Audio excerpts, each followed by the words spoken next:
mga ka-discovery, papabasa ko lang pala sa inyo yung historical marking na itong ating tangke na nakalagay dito sa sa Baywalk. Yan, merong English, yan, Port Drum and its heritage canyons. Merong Tagalog, yan, yung babasahin natin yung Tagalog.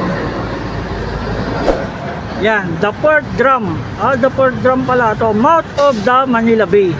Yan mga ka-discovery, yung pala yung tangke, oh.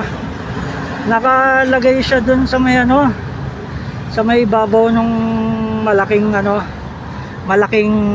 bato na semento. Yan, yung dalawang tangke pala siya. Yan pala siya nakapatong yung malaking kanyon. Tapos makikita siya dun sa may Port Drum, El Fraile Island. Sa El Fraile Island. Yan, tapos the March of the Battle for Manila Bay, 27 January 2019. Yan, merong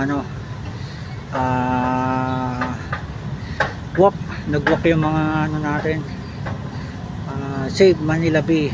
Yan, basahin natin to mga ka-discovery, medyo mahaba pero malaking impormasyon to about dito sa tangke dito sa sa Baywalk. Yan, basahin natin yun.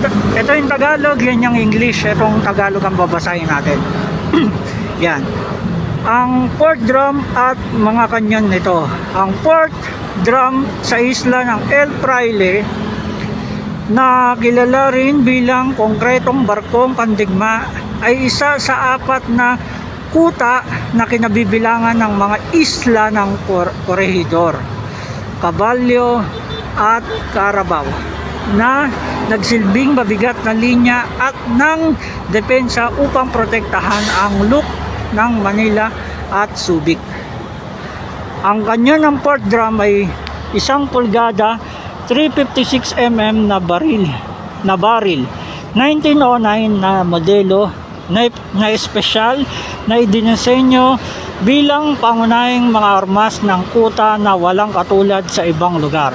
Ang Port Drum mismo ay tinayo sa pamamagitan ng pagputol sa buong tuktok ng original na isla hanggang sa ilalim ng taas ng tubig. Sa pundasyong ito, ang mas pinatibay na konkretong kuta ay tinayo ng kumpleto. Ito ay may 350 talampakang haba at 144 talampakang lapad, at ang pangunahing tuktok na palapag ay umabot ng 40 talampakan sa itaas. Karaniwang antas ng mababang tubig. Ang pangkalahatang hugis ng katawan ng barko, tulad ng nakikita mula sa itaas, ay kahawig ng isang barkong may matulis na arkong nakaturo patungo sa dagat ng China.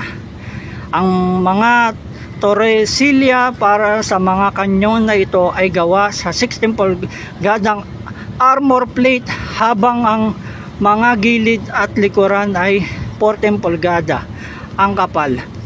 Ang patag na ibabaw ay mula 4.5 hanggang 6 na pulgada ang kapal. Noong ikalawang digmaan pandaigdig, ang pinagsamang pwersang militar ng mga Pilipino at Amerikano at nagsilbing tauhan na namamahala sa Port Drum. Port Drum ang siyang pumigil sa pwersa ng militar ng mga Hapon hanggang dumating ang mataas na utos na sumuko noong Mayo 6, 1942. Sa kabila ng matinding tama mula sa artillerya, walang nasawi sa mga magigiting na opisyal at tauhan ng Port Drum, habang ang mga kanyon ay nanatiling nakatayo na walang bahid hanggang ngayon. Yan, napakaganda pala na itong to. Dahil sa malayong lokasyon at kasalukuyang estado ng Port Drum, ang kagawaran ng kapaligiran at likas na yaman at kagawaran ng tanggulang pambansa ay nagpasyang magtayo ng isang replika ng Port Drum at ng mga kanyon nito. Sa tulong ng San Miguel Corporation SMC sa makasaysayang Manila Baywalk, isa sa mga lugar ng rehabilitasyon at restorasyon ng Manila Bay Rehabilitation Program sa ilalim ng Pangulong Rodrigo Duterte upang ito ay makita ng marami at magbigay inspirasyon habang nagpapatuloy tayo sa laban para sa rehabilitasyon at panunumbalik ng Manila Bay pabalik sa kanyang makasaysayang nakaraan.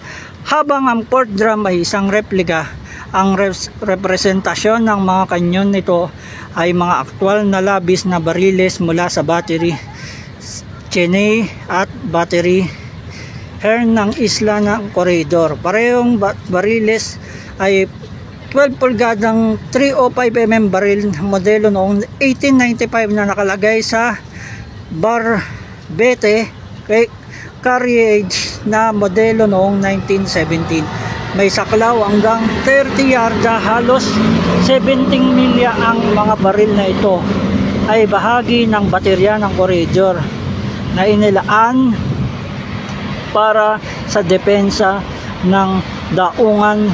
Pinangasawahan ng magiting na puwersa ng mga Pilipino at Amerikano na binuo ng Philippine Scouts at unit ng Philippine Army Coast Guard Artillery sa ilalim ng sandatahang lakas ng Estados Unidos noong ikalawang digmaang pandaigdig.